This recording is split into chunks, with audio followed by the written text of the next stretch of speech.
So we'll continue with the same chapter that is issue of debentures. इसमें हमने theory question कल कर लिया था और साथ में हमने इशू ऑफ डिवेंचर्स की जनरल एंट्रीज कर ली थी, issue at par and issue at premium, both in lump sum when the money is received in lump sum and when the money is received in installments। वो सारे cases हमने कर लिए थे। इशू ऑफ शेयर्स में और debentures में एक डिफरेंस है कि जो शेयर्स हैं वो डिस्काउंट पे इशू नहीं हो सकते, means there are only two modes of issue of shares, that is issue at par and issue at premium. Where debentures वाले केस में क्या है, debentures can be issued at par, premium and discount also, तीन cases में हो सकते हैं। Otherwise जो हमने कल डिस्कस किया था, इश्यू ऑफ शेयर्स और debentures at par and at premium, entries are same, entries are same. हमने सिर्फ जहां पे हम शेयर एप्लीकेशन लगा रहे थे वहां हम डिवेंचर एप्लीकेशन लगाएंगे, जहां हम शेयर अलॉटमेंट लगा रहे थे वहां हम डिवेंचर अलॉटमेंट लगाएंगे, और जहां हम शेयर इन फर्स्ट कॉल लगा रहे थे वहां हम डिवेंचर इन फर्स्ट कॉल, ये डिफरेंस रहेगा। और जहां पे हम शेयर कैपिटल लगा रहे थे वहां हम डिवेंचर वर्ड लगाएंगे, वहां कैपिटल वर्ड साथ में लगाएंगे। अदरवाइज हम हर केस में शेयर को रिप्लेस कर देंगे डिवेंचर्स के साथ, ठीक है। तो जहां जहां हम वर्ड डिवेंचर यूज करेंगे वहां हम डिवेंचर के साथ आगे उसकी परसेंटेज भी लगाएंगे, 7% है, 8% है, जो भी है। और हमने ये कल डिस्कस भी किया था कि अगर आपके पास परसेंटेज नहीं दी हुई है, don't forget to put the sign of percentage in that case, we have to show कि ये लगती होती है, सम में नहीं, अदरवाइज सम में होगी 99%, 99.9% होगी। If suppose still it is not there, नाम की बात कर रहा हूं, अगर नहीं होगी आप परसेंटेज का साइन डाल के आ जाना, वो 7, 8, 9 मत डालना, चलेगा उसके लिए, ठीक है। और प्रीमियम, अगर हम प्रीमियम की बात करें, premium when it is not given, किस स्टेप पे ले रही है कंपनी प्रीमियम, किस स्टेप पे होता है वो, अलॉटमेंट, है ना। सपोज कंपनी सेज सम सेज की कंपनी है इशूड शेयर्स और डिवेंचर्स, एक ही बात है, अब तो मतलब अदरवाइज एक बात नहीं है, डिफरेंसेस आर देयर। अगर हम एंट्रीज की बात करें, एक वर्ड रिप्लेस करना है, issued debentures 1 lakh debentures of 100 each, suppose at 10% premium, कितने का बन गया वो, 110 का, 100 का डिवेंचर, 10% का प्रीमियम, 110 का बन गया। Payable as suppose 30, 50 and balance, 30, 50 and balance, balance is 30। Now where is those 10 rupees, वो कहाँ पे हैं, तो वो अलॉटमेंट पे हैं, 50 वाले में है 40 + 10, जो हम पहले कर रहे थे सेम ही है, सिर्फ रिकॉलिंग के लिए आपको बताया गया। अब हम डिस्कस करेंगे issue of debentures at discount, जो कि शेयर्स में नहीं थी, ठीक, डिवेंचर्स एट डिस्काउंट मीन जब company loan, debenture of loan only, जब कंपनी लोन ले रही है तो कंपनी जो है वो कम पैसे ले रही है। सपोज 100 रुपए का डिवेंचर है, कंपनी 10% डिस्काउंट दे रही है, कम पे ले रही है, 90 रुपीज दे रही है, which is an expense for the company और a loss for the company, ठीक है। 100 वाला जो डिवेंचर है, सपोज वो 10 पे इशू किया जा रहा है 90 पे, अब 90 से 30, 30 एंड 30, सिंपली अगर हम बात करें 90 बन रहे हैं, प्रीमियम वाले केस में ये 110 बनते होते थे, ठीक है। इसमें भी ऐसे ही है, अगर डिस्काउंट की अमाउंट ना दी गई हो तो डिस्काउंट की अमाउंट यहाँ माइनस की हुई है, means at the step of allotment only, this is 30, this is 40 minus 10, 30, जो 10 रुपए माइनस किए हुए हैं उसमें अदरवाइज ना बताया हो, ये तब है जब सम साइलेंट हो। अदरवाइज जो डिस्काउंट की अमाउंट है यहाँ माइनस कर सकती है कंपनी, वहां भी कर सकती है, at any step the company can deduct the amount of discount. But अगर ना बताया गया हो, जैसे हम शेयर्स में कर रहे थे और जैसे हम प्रीमियम में कर रहे थे, सेम है, ये 40 माइनस 10 रहेगा, ठीक है।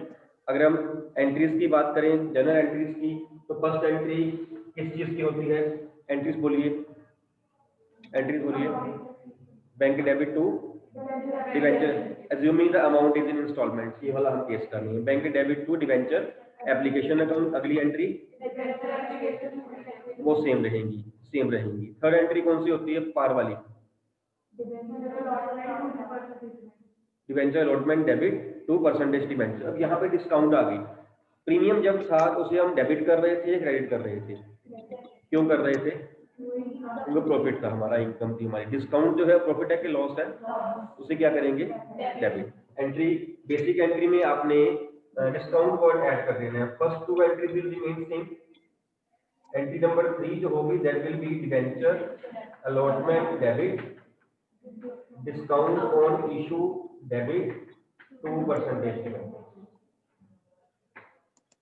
Debenture allotment debit to debenture से आपकी बेसिक एंट्री, इसमें आप डिस्काउंट ऑन इशू वर्ड लगा दोगे साथ में, don't use this DOI, it is discount on issue, आपके लिए यही वर्ड है discount on issue debit to debenture.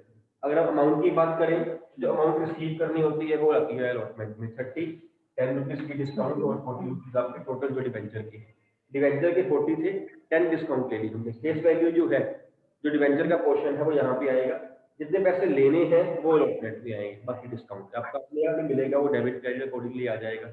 Premium होगा तो नीचे क्रेडिट में कम आ जाएगा, डिस्काउंट होगा डेबिट में कम आ जाएगा। नेक्स्ट एंट्री क्या रहेगी, bank debit to debenture allotment, amount क्या आएगी 30, इतने लेने हैं हमने, ड्यू वाली अमाउंट 30 आएगी। उसके बाद फर्स्ट कॉल सेकंड कॉल होगी तो वो सेम रहेगी, विच मीन कि सिर्फ एंट्री नंबर 3 को फर्क पड़ेगा, ड्यू वाली एंट्री को फर्क पड़ेगा, बाकी एंट्रीज को फर्क नहीं पड़ेगा। यही अगर डिवेंचर की जो डिस्काउंट है वो फर्स्ट कॉल पे जाके होती तो किस एंट्री नंबर को फर्क पड़ता, एंट्री नंबर 5, सुना नहीं आपने ध्यान से।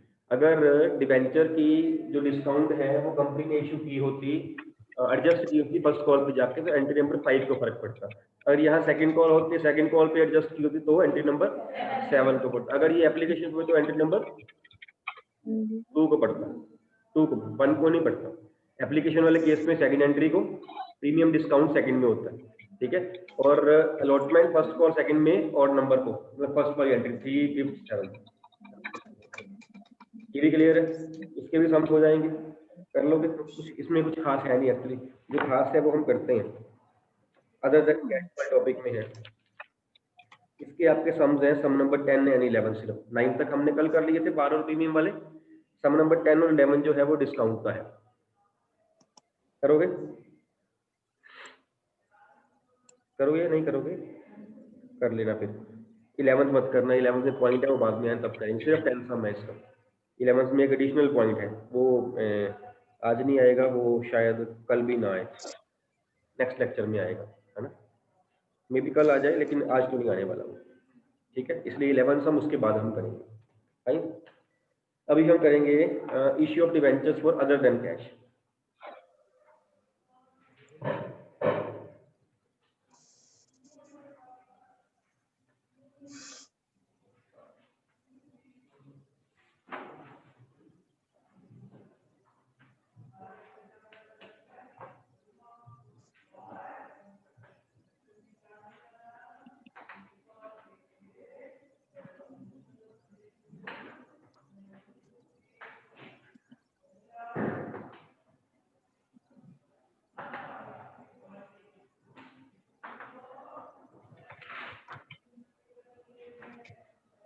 सेम टॉपिक जो हमने शेयर कैपिटल में भी किया हुआ है, बस डिफरेंस यही है कि वहां पे हम 2 केसेस किए हुए थे, प्रीमियम और पार वाला, यहाँ हम प्रीमियम, पार और डिस्काउंट भी करेंगे।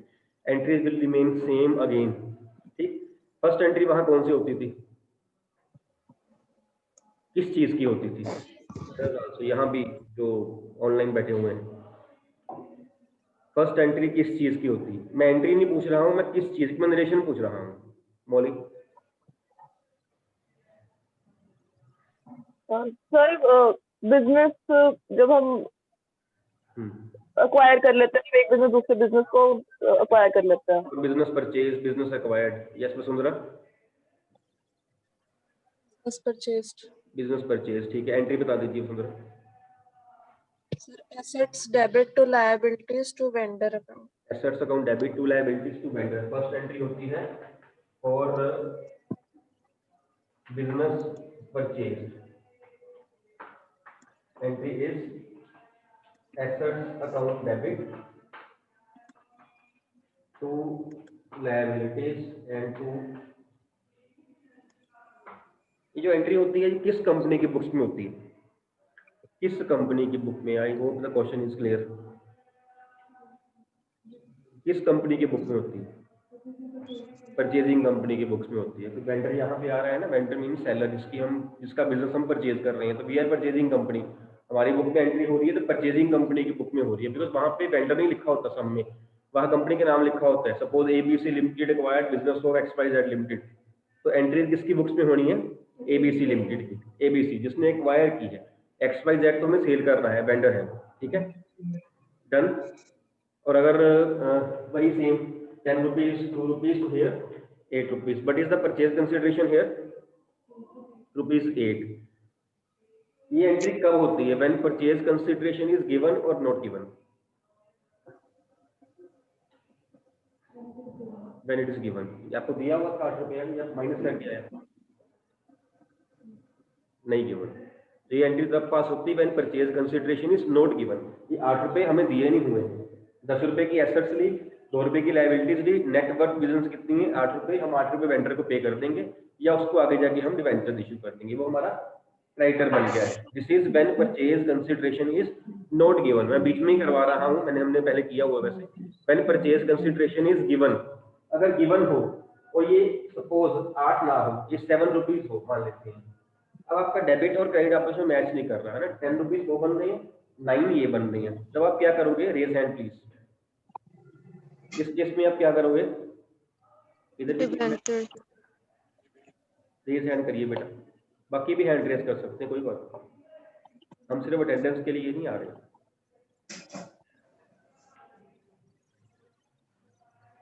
हर्षिता, हाँ जी, क्या करेंगे? क्या करेंगे? नहीं, अगर मैंने बता दिया साइड छोटी को, अगर वाली बात ही नहीं छोड़ी मैंने कब कहा अगर ये होगा? मैंने तो एग्जांपल दे दी आपको। अगर तब होता, अगर मैं 7 ना बताता, मैंने बताया तो है 7 कैपिटल रिजर्व में आएगा। तो सुंदरा यही आंसर है आपका? सुंदरा यही आंसर है आपका? यही है? चलो ठीक है।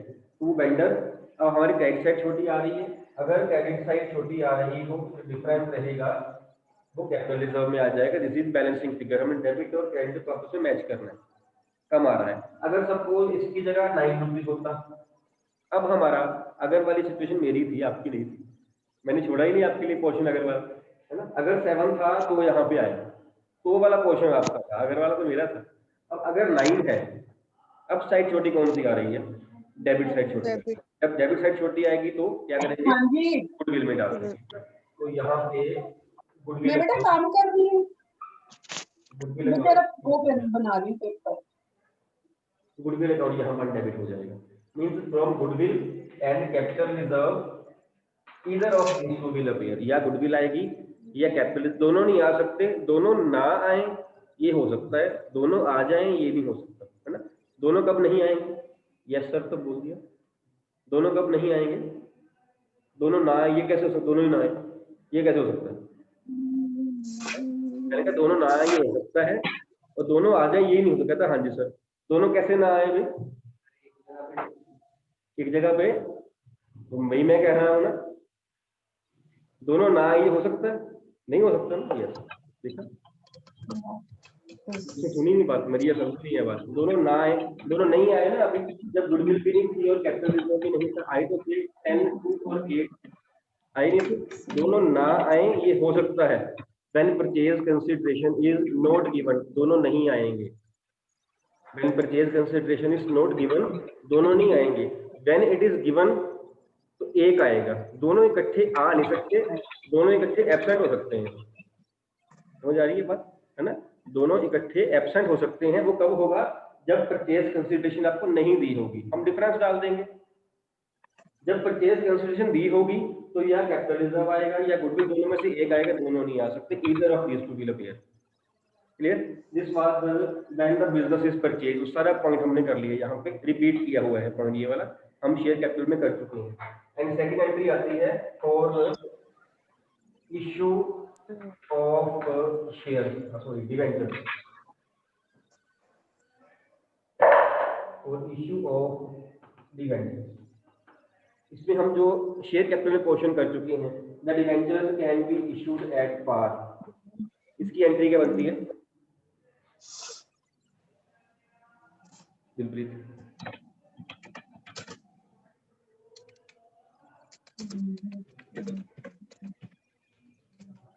याद में तो बना लो, याद वाली बात याद मैंने करवाई नहीं है, मैंने बताई है लॉजिकली एंट्री। हम डिवेंचर्स दे रहे हैं ना उनको, है ना। और कोई चलो बस वसुंधरा और दिव्यांशी यही दो हैं, कभी कभी हर्षिता भी आ जाती है बस, है ना। अब लगा है दिल पे बात लगी किसी के। कनिका यस बताओ। अब फील किए हैं बच्चे के सर हमारा नाम नहीं ले रहे, आप हाथ खड़े कर नाम बोलो। बताइए Kanika. vendor account debit to debenture. Yes, vendor account debit to debentures, वहां पे हम कर रहे थे टू शेयर कैपिटल, यहाँ हम करेंगे vendor account debit to debentures. और if the debentures are issued at premium, then आपने शेयर कैपिटल वाली एंट्री ही अपने कॉपी करनी है यहाँ पे Navjot.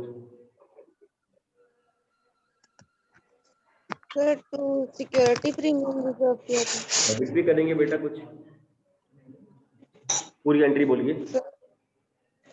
Sir vendors account debit to share capital to securities premium reserve. Vendor account debit to debentures to security premium reserve, vendor account debit to debentures percentage debenture to security premium reserve. Fine. अब जब discount पे होंगे, discount पे अगर जो debenture हैं वो issue हो रहे हैं, तो बेसिक एंट्री में डिस्काउंट अकाउंट हम डेबिट कर देंगे। बेसिक एंट्री हमारी है पार वाली, vendor debit to percentage debenture. Entry बन जाएगी vendor debit discount on issue debit to percentage debenture, vendor debit discount on issue debit to percentage debentures. Right. एक हमने एक पॉइंट हल्का सा और किया था कि अगर डिबेंचर्स या शेयर्स जो है वो प्रीमियम पे इशू होते तो हम क्या करते थे, किसको याद है? अगर शेयर्स या डिबेंचर्स प्रीमियम पे इशू हों तो हम क्या करते होते थे, कुछ करते थे extra? Sir number of shares to be issued का फॉर्मूला लगाते हैं। यस, नंबर ऑफ शेयर्स निकालने पड़ते थे। ठीक है, बिल्कुल ठीक है। हम लोग वो वाला फार्मूला सिर्फ प्रीमियम में लगता है, वो वाला फार्मूला डिस्काउंट में भी लगेगा, सिर्फ पार में नहीं लगना, क्योंकि पार में डेबिट क्रेडिट सेम ही आ जाएंगे। अगर डिबेंचर्स प्रीमियम पे हो रहे हैं issue other than casual topic में, या डिस्काउंट पे हो रही हैं, दोनों केसेस में फार्मूला लगेगा to calculate number of debentures equal to purchase consideration over issue price per debenture. Purchase consideration over issue price per debenture. Purchase consideration क्या है? जो हमने अमाउंट पे करनी है ये वेंडर को। अगली 3 एंट्रीज को ना, इन 3 एंट्रीज से कोई फर्क नहीं पड़ता है कि हमने ऊपर एंट्री कौन सी करी है, वहां पे गुडविल आई है या वहां पे कैपिटल रिजर्व आया या वहां पे कुछ भी नहीं आया, कोई फर्क नहीं पड़ता है। हमने अगली एंट्री के लिए हमने सिर्फ वेंडर की अमाउंट लेनी है वहां से, इतना ही काम है। ठीक है, परचेज कंसीडरेशन दी हो या ना दी हो, किसी एंट्री बस 2 मिनट बेटा, इसमें से किसी एंट्री को फर्क नहीं पड़ता। ठीक। सो यहाँ पे जब पार वाला केस होगा तो वेंडर की जो अमाउंट होगी, सपोज 7 रुपीज हो तो यहाँ पे 7 ही आ जाएगा, इसमें तो फर्क ही नहीं पड़ेगा। अगर 9 होंगे तो 9 आ जाएंगे, अगर 8 होंगे तो 1 मिनट बस मैं ये इसी में डाल लेता है। हम अपना जब पार या प्रीमियम पे इशू करेंगे, सुनीता मैम, जब हम पार पे प्रीमियम पे डिस्काउंट पे डिबेंचर इशू करेंगे तो वेंडर अकाउंट में सेम अमाउंट ऊपर आ जाएगी, लेकिन अगर उसमें से प्रीमियम और डिस्काउंट जो है वो उस पे हो रही है इशू, तो आपको नंबर ऑफ डिबेंचर्स पहले निकालने पड़ेंगे। जैसे हम शेयर में निकाल रहे थे, शेयर में हम सिर्फ प्रीमियम में निकाल रहे थे, डिस्काउंट वाला केस ही नहीं होता था। यहाँ पे डिस्काउंट वाला भी है, दोनों केसेस में निकालने पड़ेंगे। परचेज कंसीडरेशन वो कौन सी अमाउंट है जो वेंडर को हमने पे करनी है, और हर केस में वेंडर में वही अमाउंट आएगी। वेंडर की अमाउंट को कोई फर्क नहीं पड़ेगा ऊपर कौन सा केस है, गिवन है कि नहीं गिवन है, कैपिटल रिजर्व है, गुडविल है या परचेज कंसीडरेशन है, सिर्फ अमाउंट आपने वेंडर की उठा के यहाँ डाल देनी है। और ना ही इस बात का इससे फर्क पड़ता है कि नीचे कौन सा केस, जिस अमाउंट से वेंडर डेबिट हुआ क्रेडिट हुआ है उसी अमाउंट से वेंडर जो है बाद में डेबिट होगा। अगर उसको हमने कुछ कैश में या चेक में पे नहीं किए फिर तो वो कम हो ही जाएगा, है ना। ठीक है, तो यहाँ परचेज कंसीडरेशन आ जाएगी आपकी, और नीचे इशू प्राइस आ जाएगा। ना इशू प्राइस मीन अगर प्रीमियम है तो 10 + 1 11, अगर वो डिस्काउंट है तो 10 - 1 9। 1 इज एन एग्जांपल, है ना। इससे नंबर ऑफ डिबेंचर्स आपके आएंगे, और जो वो नंबर ऑफ डिबेंचर्स आएंगे हमेशा डिबेंचर्स में उसके साथ फेस वैल्यू आएगी, number of debentures into face value. ठीक है, सपोज 10 रुपए का डिबेंचर है, डिस्काउंट पे इशू किया गया, 9 पे इशू किया गया, जितने डिवेंचर्स यहाँ पे आ गए वो आप यहाँ पे इंटू 10 करोगे, 9 नहीं करोगे। इशू प्राइस नहीं करना, फेस वैल्यू करनी है। सिमिलरली यहाँ पे जैसे आप शेयर कैपिटल में कर रहे थे भाई, हम सम करेंगे भी, आपको चल जाएगा। ठीक है, कोई डाउट है तो पहले पूछिए बेटा, फिर सम करते हैं। इसमें से कोई डाउट है तो पहले पूछ लीजिए, और एंट्रीज भी आप एक बार लिख लीजिए।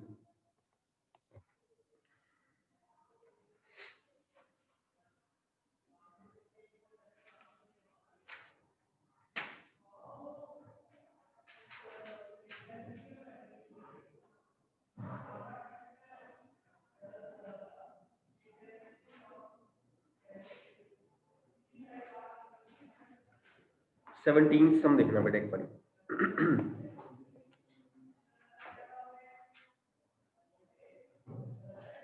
सब नंबर 17, पेज नंबर इज 9.57।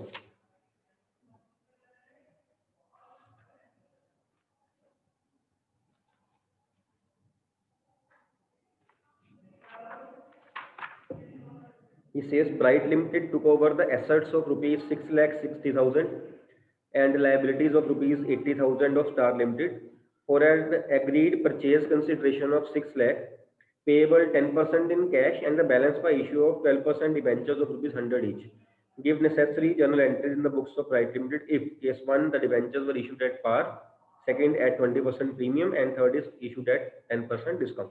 तीनों केसेस यहाँ पे आ गए हैं। आपको याद होगा हमने एक बिल ऑफ एक्सचेंज में सम लास्ट ईयर किया था, उसमें क्या था, फर्स्ट एंट्री जो थी वो हर केस में आ रही थी। 3-4 केसेस थे, हमने क्या किया, हमने उस एंट्री को फर्स्ट एंट्री कॉमन ले लिया, तो दैट हमें बार बार एंट्री न करनी पड़े। यहाँ पे भी जो तीनों केसेस पूछे गए हैं, मीन 3 सम्स हैं एक्चुअली, तो हर केस में पहले ये एंट्री आएगी, फिर ये आएगी, फिर ये, फिर उसके बाद ये आएगी।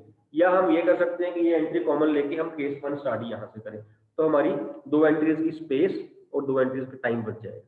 ठीक है, तो यहाँ पे परचेज कंसिडरेशन गिवन है कि नहीं गिवन है? गिवन है। इसको आप कर Given है। Yes sir।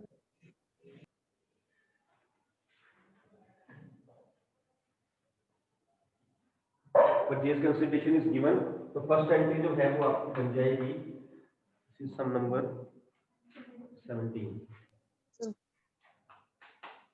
For business purchase. अगर हम उसको नरेशन में लिखेंगे, नरेशन बन जाएगी ये बिजनेस परचेज की।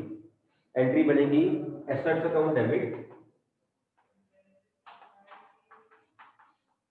To liabilities account and to who is the vendor here? Star Limited. To Star Limited. Star Limited account. इसके बाद हम देखेंगे डेबिट क्रेडिट मिल रहा है कि नहीं मिल रहा है, बिकॉज हमें यहाँ परचेज कंसिडरेशन दी हुई है। एसेट्स थी रुपीज 6,60,000 की, liabilities worth rupees 80,000 and Starlink देने हैं हमने कितने 6 lakh. Purchase consideration is 6 lakh. तो साइड छोटी कौन सी आ रही है? डेबिट साइड छोटी आ रही है। डेबिट साइड छोटी आई तो गुडविल अकाउंट है डिफरेंस के साथ 20,000। ये आपकी जो है वो कॉमन एंट्री हो गई। देन इज द केस 1, और ये एंट्री आपने फॉर्मेट में करनी है, जर्नल का फॉर्मेट बनेगा वैसी एंट्रीज करनी है। ठीक है, केस 1 में क्या है, the debentures are issued at par. क्या एंट्री बनेगी? स्टार लिमिटेड डेबिट टू कितने 12% डिबेंचर्स रुपीज 6 लाख के साथ।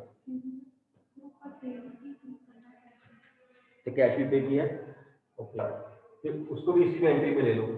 Entry number 2, Star limited debit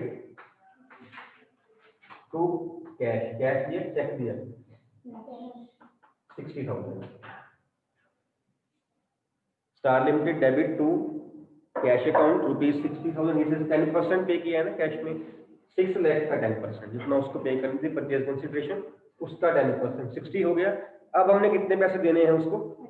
5,40,000। जो डिबेंचर इशू करेंगे हर केस में वो 540 से करेंगे। तो एट पार वाली एंट्री में अमाउंट आ जाएगी अब 5,40,000। Done. This is narration being business purchase first वाली की, being cash paid being debentures issued. ठीक, केस टू में प्रीमियम है या डिस्काउंट है? Premium, and percentage of premium is 20%। Entry क्या बनेगी? Star limited debit to 12% debentures to security premium reserve. ऐसे ही स्टार लिमिटेड में अमाउंट आपकी आ जाएगी 5,40,000, ये सेम रहेगी अमाउंट जो बैलेंस बचता है उसका। अब यहाँ पे हमने क्या करना है, हमने यहाँ पे नंबर ऑफ डिबेंचर्स निकालने हैं, because whenever the debentures will be issued at premium और discount we have to calculate N. यहाँ पे हम निकालेंगे number of debentures is equal to purchase consideration. Purchase consideration कौन सी है? ये वाली है, मीन्स जितने के हमने देने हैं डिबेंचर्स। अदरवाइज यहाँ परचेज कंसिडरेशन थी 6 लाख रुपीज, लेकिन 6 में से हम 60 उसको पे कर चुके हैं। जितना बैलेंस रहता है 5,40,000, 540 divided by issue price per debenture. What is the issue price per debenture? दिया हुआ यहाँ पे डिबेंचर कितने का दिया हुआ? 100 का। अगर डिबेंचर की फेस वैल्यू ना दी हो ना, चाहे आप 100 लो, चाहे आप 10 लो, चाहे आप 1000 लो, एंट्री में अमाउंट सेम बचनी है बाद में। यहाँ फर्क पड़ेगा सिर्फ यहाँ पे अमाउंट, बिकॉज जिस अमाउंट से डिवाइड करेंगे उससे मल्टीप्लाई करेंगे, बाद में अमाउंट सेम रहेगी। ठीक है, तो 540 डिवाइडेड बाय 120 कितना आ रहा है देखो तो, 120 से 4500 debentures, number of debentures are 4500। जब हम यहाँ वैल्यू डालेंगे, अपना पॉइंट इज दिस, जब यहाँ हमने वैल्यू डालनी है डिबेंचर्स में, तो number of debentures into face value. Face value याद रखना इस बात को, डिबेंचर्स में हमेशा ही फेस वैल्यू आएगी। शेयर्स में भी फेस वैल्यू आ रही थी, कोई प्रीमियम वहां पे आ रहा था, अलग आ रहा था प्रीमियम का, यहाँ पे 4,50,000।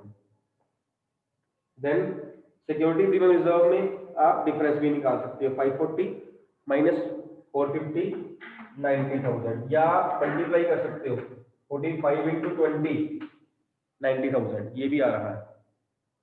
फाइन, अदरवाइज 450 के ऊपर 20% निकाल के देखिए तो भी 90 आएगा। 20% आपने वेंडर की अमाउंट का नहीं निकालना है, ये कॉमन मिस्टेक है। वेंडर की अमाउंट का नहीं निकालना है, 20% जो प्रीमियम की परसेंटेज है या जो डिस्काउंट की परसेंटेज है, that should be on the face value of debentures. But हमारे पास डिबेंचर नंबर ही नहीं थे, इसलिए वो निकाल नहीं पाए, इसलिए फार्मूला लगाया। जब n निकाल लेंगे तो n को, नंबर ऑफ डिबेंचर्स को फेस वैल्यू से मल्टीप्लाई करेंगे, डिबेंचर्स आ जाएंगे, प्रीमियम की अमाउंट से मल्टीप्लाई करेंगे तो प्रीमियम आ जाएगा। डिफरेंस भी आप चेक कर सकते हो, या फिर आप सिक्योरिटी प्रीमियम रिजर्व चेक कर सकते हो 20% है या नहीं है इसका। ठीक है, and third is when the debentures are issued at discount. Discount is 10%। Case number 3, entry बनेगी स्टार लिमिटेड डेबिट, आगे discount on issue debit to 12% debenture. Again we have to calculate number of debentures. Again n is equal to 5,40,000 divided by 90, 10% discount है 90, 6,000 debentures, 6,000 आ रहे हैं। 6,000 यहाँ पे तो star limited में तो 540 आ गया, डिबेंचर्स में कितनी अमाउंट आएगी? 6 लाख। कैसे आई ये? 6,000 into face value 100, 6 lakh. Difference आपका 60,000 यहाँ पे आ गया, and you can check 60,000 is 10% of 6 lakh rupees. यहाँ से मल्टीप्लाई करके भी देख सकते हो, 6,000 into 10 60। So this was the case when आपको तीनों केसेस दिए हुए हैं और डिबेंचर की जो है फेस वैल्यू दे दी गई है। अगर सपोज, जैसे मैं पहले कह रहा था, अगर डिबेंचर की फेस वैल्यू नहीं दी हुई है, आप कोई वैल्यू अज्यूम कर सकते हो। वैसे हम 100 बड़ा इजी सा वे है, 100 कर लेते होते हैं, क्योंकि उससे प्लस माइनस करना, उससे मल्टीप्लाई डिवाइड करना, उससे परसेंटेज भी निकालना इजी सा रहता है ना। 100 कर लेते होते हैं। शेयर हो तो हम 10 भी कर लेते हैं, लेकिन वैसे दिया होगा आपको। इन केस ना दिया हो, हम अगर 100 नहीं मानते हैं, मान लेते हम नहीं कहते कि 100 है, हम कहते 1000 है, चलो हम 1000 से करके देखते हैं। मैं ये प्रूव करने वाला हूँ कि फर्क नहीं पड़ेगा, है ना। आप कुछ भी ले लोगे, वहां सब में पैनिक मत हो जाना कि अमाउंट ही नहीं दी हुई फेस वैल्यू, उसकी कोई प्रॉब्लम नहीं। फेस वैल्यू ना दी है, कोई प्रॉब्लम नहीं। अगर यहाँ पे हम 1000 मान लें, तो मैं इस केस की बात कर रहा हूँ प्रीमियम की। n will be equal to 5,40,000 divided bye कितना आएगा? Assuming the face value of debenture is ₹1000, 1200, 1000 plus premium. तो अब जो आपके नंबर ऑफ डिवेंचर्स बनेंगे वो बन जाएंगे 450 डिवेंचर्स, ये बन गए। अब जब आप यहाँ वैल्यू पुट करोगे डिवेंचर्स में, आप करोगे 450 इंटू फेस वैल्यू, वो कितनी है, सेम अमाउंट आ रही है 4,50,000। 450 इंटू 200 सेम आ रही है 90,000। ऐसे ही यहाँ भी आप कर सकते हो, ये आप पे डिपेंड करता है, बिकॉज जब आप डिवाइड करोगे नंबर ऑफ डिवेंचर्स आपके कम हो जाएंगे। अगर मैंने अमाउंट बढ़ा दी है तो आपने मल्टीप्लाई भी तो उसको ज्यादा अमाउंट से ही करना है, अल्टीमेटली वही अमाउंट आ जाएगी। चाहे आप उसको ये नहीं कि आपने 100 मानना 1000 मानना, आप उसको 20 मान लीजिए वो तब भी सेम आएगी, आप उसको 30 मान लीजिए वो तब भी सेम आएगी। प्रॉब्लम यही आएगी कि डिवाइड करना डिफिकल्ट हो जाएगा। 30 से क्या पता वो डिवाइड ना हो रहा है ना। अगर वो कहे कि जी 20 रुपीज का डिवेंचर ले लो आप, मान लो 12% प्रीमियम, डिवाइड ना हो रहा हो, क्या करेंगे। इसलिए हम जनरली इसको 100 या 10 मान लेते होते हैं, लेकिन आप कोई भी अमाउंट मान लेंगे आंसर सेम आएगा, नंबर ऑफ डिवेंचर्स का डिफरेंस आ सकता है। डन। ऐसे ही आप इसको भी कर सकते हो, आप इसको 10 लेके चलिए, 540 डिवाइडेड बाय 10 माइनस 1 9 करिए, 67 बन जाएगा। Number of debentures will be 60,000, तो 60 इंटू 10 करके 6 लाख आ जाएगा, 60 इंटू 1 करेंगे 67 आ जाएगा, बात वही आ जानी, कोई फर्क नहीं पड़ेगा। ऐसे केसेस में डिवेंचर्स या शेयर की फेस वैल्यू दी है या नहीं दी है, आप कोई वैल्यू ज्यूम करके सम कर सकते हो, value at the end entry में सेम आएगी, ठीक है। और इससे जो आपके सम्स हैं अप टू 25 नंबर सम हो रही है। एक का सम में जब आप करोगे आपको प्रॉब्लम आनी है, वहां पे डिवेंचर्स जो है वो पॉइंट्स में आ रहे होंगे, मेरे ख्याल से एक सम ऐसा है डिवेंचर्स पॉइंट्स में आ जाएंगे, वो जब आपके आएंगे ना वहां तक आप छोड़ देना, आगे कर लेना, अगला सम कर लेना, जब लेके आओगे ना सम तब मैं उसको ठीक करवा दूँ, ठीक है। उसके पहले आप करना पड़ेगा वो सम। दोनों केसेस, एक सम में दोनों केसेस होंगे, प्रीमियम भी होगा और डिस्काउंट भी होगा। जब कैलकुलेट करोगे पॉइंट में आपने राउंड ऑफ भी नहीं करना, राउंड ऑफ नहीं करना, फ्रैक्शन वाला पोर्शन डेसिमल वाला पोर्शन छोड़ देना है, ठीक है। करेंगे क्या वो बात की बात है, पहले आप सम करके आना होगा। इससे आपके सब नंबर 25 तक हो रहे हैं। कल है अकाउंट्स का पीरियड, सैटरडे कल है, कल हम एक या दो टॉपिक और कर लेंगे, उसके बाद आपका फिर 3 दिन पीरियड नहीं है, संडे वैसे ऑफ है, मंडे और ट्यूसडे फिर आप सम्स करके आना, जो उसके बाद एक दो टॉपिक्स बच जाएंगे बाद में कर लेंगे, आपका चैप्टर खत्म हो जाएगा साथ में सिलेबस, ठीक है। यस, कोई डाउट है तो पूछिए बेटा, एनी डाउट?